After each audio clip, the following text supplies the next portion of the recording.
Testing, 1, 2, ready to roll. Hello, welcome everyone. I've said a particularly warm welcome to those in the front row. There are more seats at the front, so for those hard of hearing, eyesight, do come to the front. It's a safe space, not a comedy show, although we did have the laughter session before, so you never know. I'm highly aware that the most difficult slot, they say, is after lunch, but closely followed by the slot before lunch, which is where we find ourselves, right? So not the graveyard shift, but highly aware there might be a few rumbling stomachs. That's okay. We'll call this the appetizer. We'll make it very focused, and then we'll head you off towards lunch. But why are we here? What are we here to talk about? Well, as many of you probably came, you came for something around either talent development, delivering ROI, or AI, or maybe all three. Obviously, there's a lot in there, so obviously what I'm going to do is just define a little bit about what we're going to be speaking about, and then hopefully unpack it and make for an interesting 15 or 20 minutes. Sounds like a plan. So where I want to start is something that has been around for a long time. It's a very standard, very well-used tool, which is the role play. And the idea with the talk that I'm going to go through now is to look at a bit of a transition of how do we take what works actually quite well when it comes to role plays, but how can we evolve and transition that into getting as close as possible to what we need it to be in order to mimic reality and what we need to take away for those actual conversations. So by way of hands, can I ask you who has done or been involved in a role play before? And this is the work role play. In the last 6 months, can I keep your hands up if you've been involved in a role play? All right, 50%. Keep your hand raised if you've done a role play in a corporate setting in the last month. All right, we'll leave it there. I won't go any shorter. But interesting point, right? So again, people have done them, but maybe not as recent as we might hope or expect. So again, we'll come into how that's relevant in just a second. But what does the next 15, 20 minutes look like in terms of agenda? I'm going to be trying to define what I see as being the problem or the challenge relating to what we're going to speak to. Then bringing forward a bit of a solution in two parts. Talking to the theory, and then in practice, what does that actually mean? Going to give you a concrete example. I was going to actually demonstrate something live, but as we know, internet is king and it's not working perfectly, so I'm going to show you a short video, but we'll get to that. And then finally, those of you might have already know of or have heard the term agentic AI, but I'm going to do my best to, in a very simple fashion, get across what that is and why it's so important to what we're talking about. Sound like a plan? All right, nods, great. Firstly, the problem. Let me define this by way of a bit of statistics, or at least some research that was done in the last year.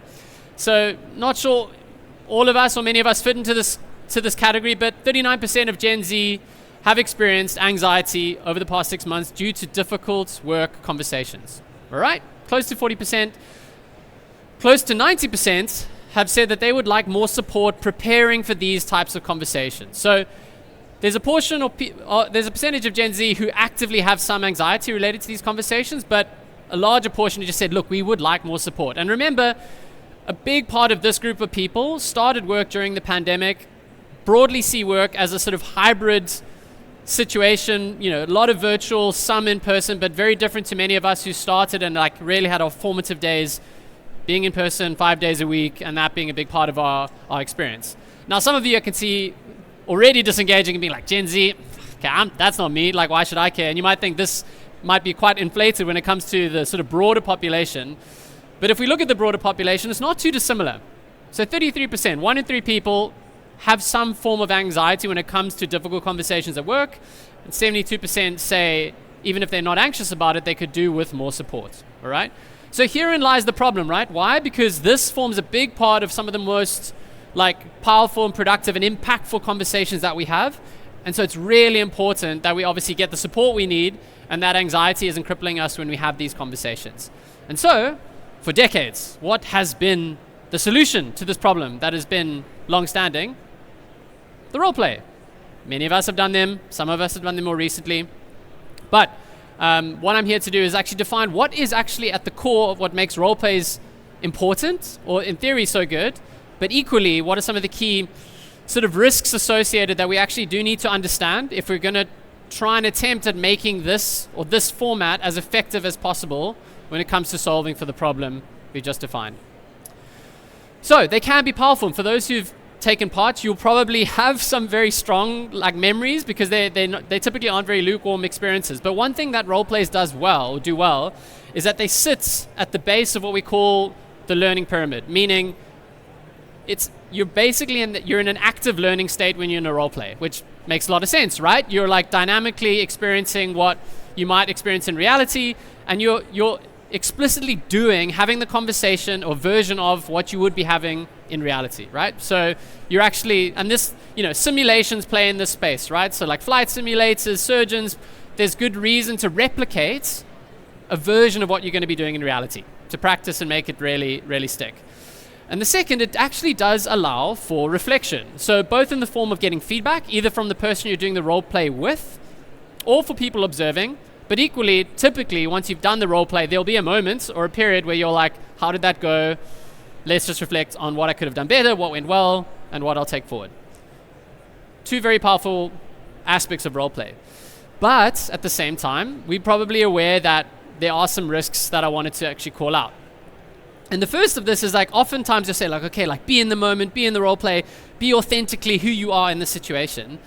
What's quite challenging about that, as you'll probably be aware, is if you're imagine you're doing a role play with your manager, or whatever the scenario is. That power dynamic fundamentally means that it's not a very safe space for you authentically to either be yourself or be in a position to authentically engage in the way that you would if it was the actual situation. Now imagine a classroom of 20 or 30 people watching you do the role play, and again you can see how that dynamic undermines a little bit of this premise of you truly being, I guess, as authentically yourself in that space. So risk number one. Risk number two, as we saw earlier, most of you haven't done a role play in 6 months. And even if you had, would you have remembered exactly what you did well, didn't do well, in order to really apply that when you next needed that conversation? Chances are probably not, right? Because the memory curve, Ebbinghaus forgetting curve is real, right? You forget a lot of what you do or know unless it's repeated. So again, this is one of the just fundamental challenges. We don't do role plays every week, every month, let alone more often. And then finally, most importantly, is how are you measuring the impact? So again, you might get anecdotal feedback when you do a role play, but do you have explicit understanding of where your gaps are, where your strengths are, how you're progressing over time, and how that's actually translating into those conversations in reality? Probably not, because it's really hard to do. It's really hard to capture that and then actually act upon that. So, a few risks. Why does this matter? Why is this important? Because ultimately, what's the whole point of role plays? Role plays are there as a proxy to try and get us to do something differently, to ultimately change our behavior in hopefully an optimal way when we actually having those conversations in reality. Many of you will be familiar with the COM-B model on which this is based, and so the three key factors at play that are necessary for behavior change to take place, as you know, are one is knowledge. You need to know something. You need to have the knowledge to be able to make the change that you're wanting to do. You need to have some form of catalyst or motivation and a willingness to actually make the change itself. And then finally, which is arguably the biggest Achilles heel, is practice. A couple of us, once every 6 months, do a role play. Is that practice? I mean, Man United is playing slightly better now, but if they only trained every 6 months, I mean, there would be a far cry from where they are even now. So practice is incredibly important, right? In order to build the muscle, the confidence, in order to make that change really stick. And so if we translate some of the risks on top of this, we'll see okay, authentically, if we don't feel like it's relevant or we were being ourselves, that could have an impact on motivation.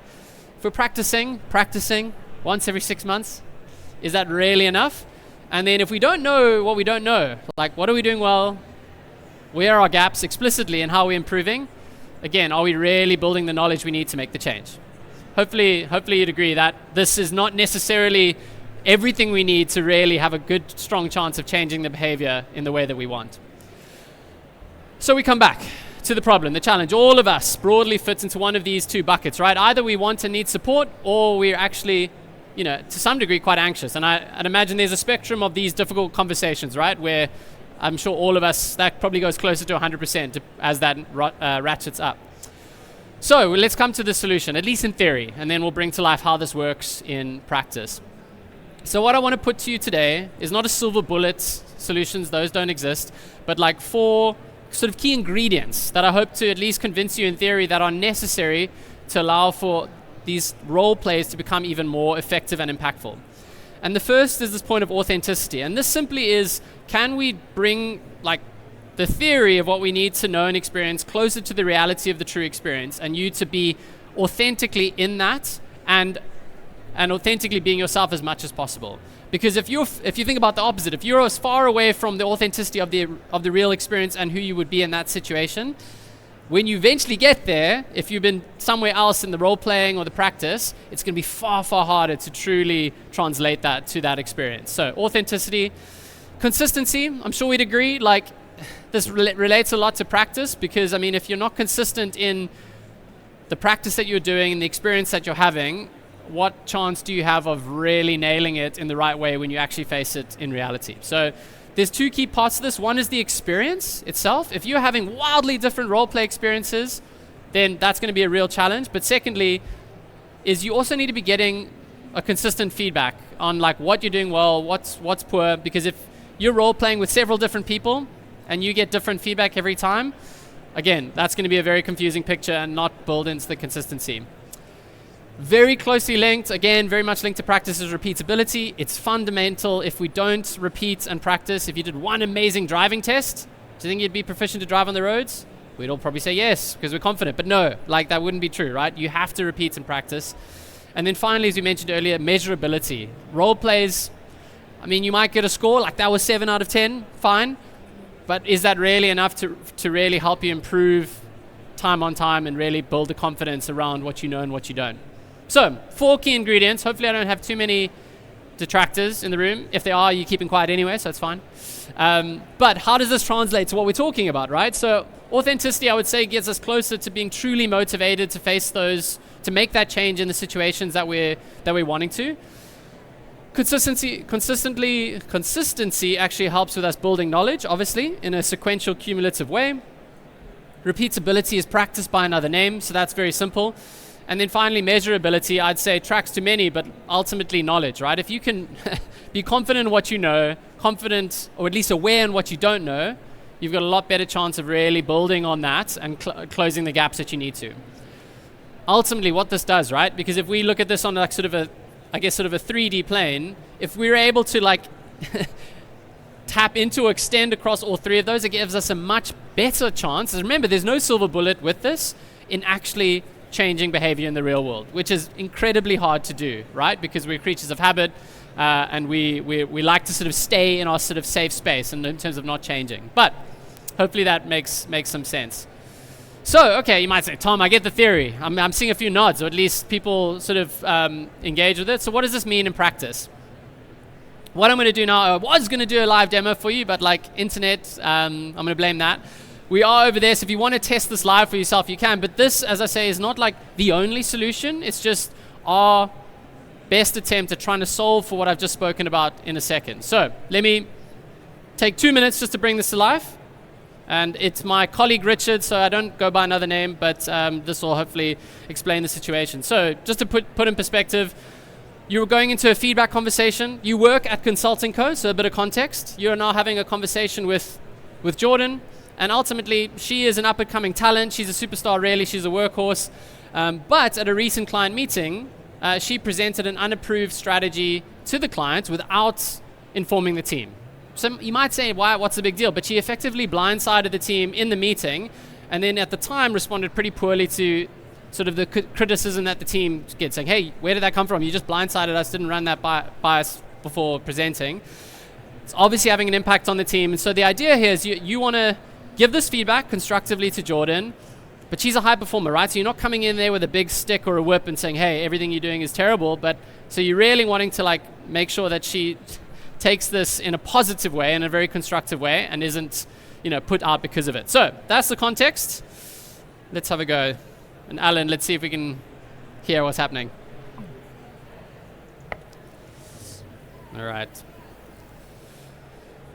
So before we just show you a few minutes of it, this I won't get you to read this. This is the context I just described. What is really important when this is to understand like where you are in the conversation, right? And this typically doesn't happen if we would have a role play now, I wouldn't know exactly where we are, but there's typically a framework that you're using to have these types of conversations. So some of you might be familiar with the EPIC framework, EPIC.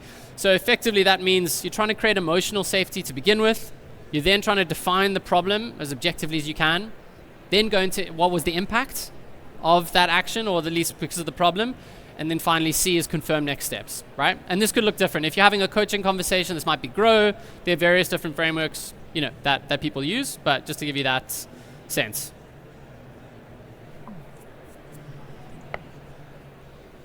All right. Hey, Richard, sorry for the delay. Traffic was a nightmare. But let's dive in, shall we? Good idea, Jordan. Sorry to hear that the traffic was trouble. Was your flight okay, though?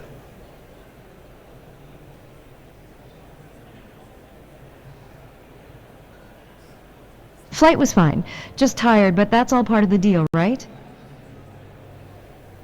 Let's get to how things are going on the project. Right, sure, and yeah, happy to jump in. The team and I were reflecting on how that meeting went last week. It felt like there were some good examples that came out and the client seemed pretty excited. But did you get a sense that the team were hearing some of your ideas for the first time? Trying to create a safe space, but also trying to guide towards the problem.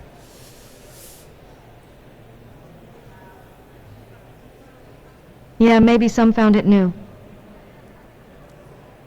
Wanted to catch them fresh, but it definitely got the client thinking, right? Okay, so she still thinks she's done a good job, right, at this stage? It definitely got the client thinking. But I think catching the team fresh has created a little bit of a problem. Have you had that sense?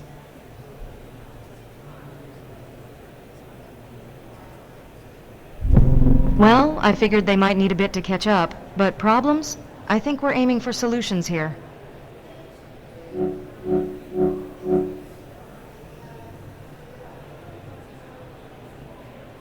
Jordan, I think the feedback I'm getting here is that people don't feel like they're being brought along for the ride and that you're bringing new ideas without consultation.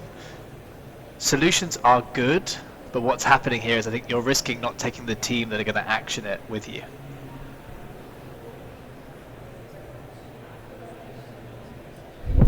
Look, I'm driven to get results, but if the team's feeling out of the loop, that's not what I intended. Okay, so you can see we actually are managing to make it through some of the stages and now in the impact phase. We'll do one more. Do you think, reflecting on it now, do you think that's what's happening though? You might be right. I was focused on impressing the client. Maybe I overlooked the team's input in the rush. All right, so we'll pause it there. Again, I'm not going to take you through the whole thing. It's obviously powerful when but hopefully you can get a sense of how this is trying to address those 4 things that we spoke through earlier, right? So again, this is actually played more on easy mode. Sometimes if you play with Lucy on hard mode, she might not even have time for you to have the conversation at the beginning. And again, this is where you can dial certain things up to make them either as authentic as you need them to be in reality, or sometimes even going a bit beyond is really helpful, because you face a situation that might not be the case in reality because it's like +1 or +2. So we've got I'm laughing, but I couldn't show it because there's too much swearing. But we've got one with like the Hilton, where you're a night manager, is in the US for whatever that means, and you're basically the night manager, and there's someone who is really upset with their room, to put it mildly, and they're swearing at you, and you step in and you say, "Listen, sir, what's the problem?" And you basically have to de-escalate. And again, you might hope to never be in that situation where someone's being like, yeah, anyway, we won't go there now, but you get a sense of wow, okay, that's really replicating what the reality will be. So, again, I would encourage you, if there's interest in actually experiencing it, come over to us. We're just over there, Stan K80. You can have a go yourself, because it's quite something to try and be succinct, articulate, but then also respond in a way that really progresses things positively. But the idea is, can we get to as close as possible, the authenticity of what that is the idea. Every time, the consistency of this experience is there, right? It will vary, because naturally what you say, how you ask things, what you don't say will change the nature of the conversation, but it'll always follow that same sort of key narrative, which is key. by design it's meant to be repeated, and ultimately you might be like, okay, great, but like this is just role play by another means. What is the data that comes off the back of it? And so what I wanted to show you, it's not related to what we just did, but this gives you a bit of a sense of what you get as an output that arguably, obviously, you don't get when you have traditional role plays. So imagine we're all named Alex, a very gender neutral name, which is great. This is a bit of a more of like a sales situation. So you've got the 4 key metrics that we're being judged against. So like sales objectives, customer engagement, product knowledge, and factual accuracy. And what you can see in a snapshot is we did okay when it came to customer engagement. We were all right or adequate for product knowledge and factual accuracy, but sales objectives, we were pretty poor. So already you know at the end, you're like, all right, so I thought I had a pretty engaging conversation, but clearly it didn't meet the mark in terms of what it needed to from a sales objectives perspectives. So that's already a helpful sort of snapshot. We know we did an adequate job. Adequate's a terrible word, right? 3 out of 5 anyway. And then immediately, before you go back in, you've got 3 specific pieces of feedback and how you can improve the next time. Again, so trying to make it very practical, pragmatic, and actionable. Ask more discovery-based questions before showing the product. Help customers choose between options or explore objections before they surface. And then remember, the whole point here is to get you to go back and practice.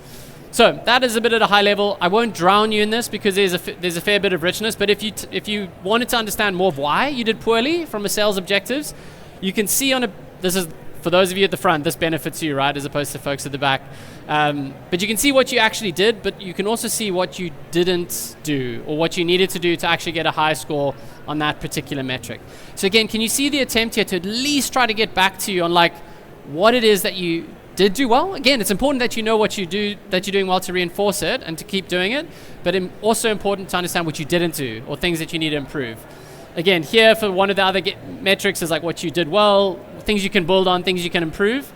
And then finally, if you really want to detail, you could go into the actual transcript, right? It's really hard to even remember probably the last thing you said in an actual role play. But here you can go literally node by node and actually get feedback on each of those if that's helpful. So again, an attempt, right? An attempt to really give some measurable sort of concrete feedback and data for you to use. So you might think, great, Tom, that was an interesting sort of video. Might go have a play myself. What does this look like in the real world? And like, I think these types of examples, I mean, generative AI only came onto the scene, 2-3 years ago? So it's something that in many senses is still quite new. But the brief thing I wanted to share with you is like 2 main data points. One is, if I look to the top left, so this is a coaching solution with a pharmaceuticals company. Draw your eye to this. The one metric is like people's first attempt. They got 30%. So pretty poor, if we're honest. Not even adequate, poor. But then through repeating like 4.3 repetitions on average, this cohort got to 93%. So you can imagine is the repetitions that's key, but ultimately people are in a much better place in terms of knowing and executing on what they should be saying and doing in those conversations, which is key. But what I find really interesting is like they followed like the eGrow model, which is a version of the Grow coaching framework, is that there were certain sections and parts of those conversations that people really struggled. And if you look here, for those of you who can see the metrics, is like ultimately it was the opportunity space in particular that people really struggled with. They didn't really struggle too much with setting the goal. They didn't struggle with the reality of like the situation on which they were coaching, but the opportunity was really where they struggled. So my point here is that there's individual data that is really helpful for you as a learner going through, but then as a sort of L&D or talent function to understand at a cohort level, what are the trends, where are the gaps, or where are people struggling a bit more en masse. And finally, just 2 sort of data points that I think are the most powerful. One is that 94% said that they were motivated to put what they learnt into practice. So there was that element of commitment and motivation. And then we're quite proud about the fact that 100% of people actually liked this way of practicing. I don't know, for those who raise their hand on role plays, I don't know if 100% of us would say we love role plays. Maybe. I think some of us would be lying. And again, it's not always going to be 100% for this either, but it is important that people enjoy it, right? Because then they'll come back and they'll actually engage with it as we need to. So, a few data points, hopefully helpful to take away. And conscious it is almost lunchtime, so a few people get too hungry and have to leave. I think that was the reason. But just to define what sits beneath this a little bit, because it is interesting, because generative AI is everywhere, but also some of the key aspects of why it's powerful is important. And so who's heard of agentic AI? You can keep me honest what I'm about to say. I'm going to simplify it. So yeah, come to me afterwards actually.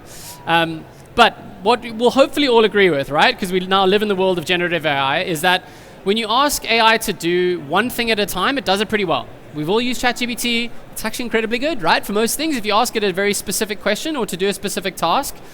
But where it quickly becomes confused is when you ask it to do several things at once.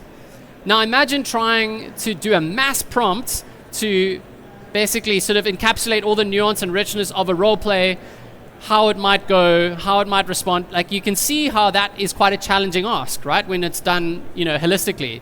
And so let's take a very simple example. Let's take a more hospitality-based example. Say you have, this is the customer. What do we know about the customer? They've never been to this cafe before. They're actually having a bad day. They're allergic to lactose. They prefer spicy food, interesting mix. And they like chips but not fizzy drinks. All right, imagine, all right? So all of those things are true, right, about this character. So this was me before I shaved. It's a joke, poor joke. It's head simulation design. I just admire his beard. But imagine you were using a typical LLM to like capture this situation, right? You prompted that all in, okay? You start the conversation. You say, how are you? What you might get as a typical response might be, it's really annoying being lactose intolerant. This is actually the first time I've ever been to this cafe. You're like, all right, it's a bit of a strange response. Now, what it's done, it's not incorrect, right? It's just happened to cherry pick a couple of the key aspects that it thinks are most relevant and then factor that into the response. But what we immediately recognize is like, this is a very weird way to start a conversation, right, with a customer. So what is more likely to happen, and like if you were to have a play with the Lucy example, if you have a go later, what you'll find is that it's important that the actual conversation flows and is authentic, to use our language, to what it would be in reality. And so what really helps with that is, instead of having some mass prompt, we use what we call a swarm, which sounds very scary, but it's not, a swarm of AI agents. And why that's important is because each individual agent has a very specific job or role. And so you have a lot more fidelity in programming specifically the level of emotion, the suspicion, the logic embedded, the truth. And so that particular agent is responsible for just that. And so it's much like an orchestra. Even though each of these will be reading from its own score or sheets, together, collectively, they create an experience that ultimately is meant to mimic the reality of what we want it to be. Layer in game logic that has everything to do with the level of empathy, the management, the combo options on the menu, the reception of the customer itself, some prompting and some contextual control to like bring it all together. These are all the layers that we find are really necessary to create a really powerful, effective experience, rather than just maybe an interesting conversation that you'd have with ChatGPT. And so, in simplistic terms, when that comes together, if we are using agentic AI instead, you ask, how are you? And you'd hopefully get a response that is more like, I'm okay, not having a great day so far, but I hope a good sandwich will cheer me up. All right. So again, all of this is still true, will probably come out in the conversation itself, but you're starting off with a much more authentic initial response. Our time is short. Hopefully that made some sense. For those of you who know about agentic AI, come chat to me, see if it makes sense. But in summary, if I could just leave you with 4 things, it would be these. Are these present or prevalent in the experiences that we are having to really drive behavior change? My argument would be that they are important. So thank you for your time. Appreciate you before lunch as well. If you want to chat, feel free to come up to me here. My colleagues are over at StanK80. Have a go and have a play as well if you're interested. And thank you for your time.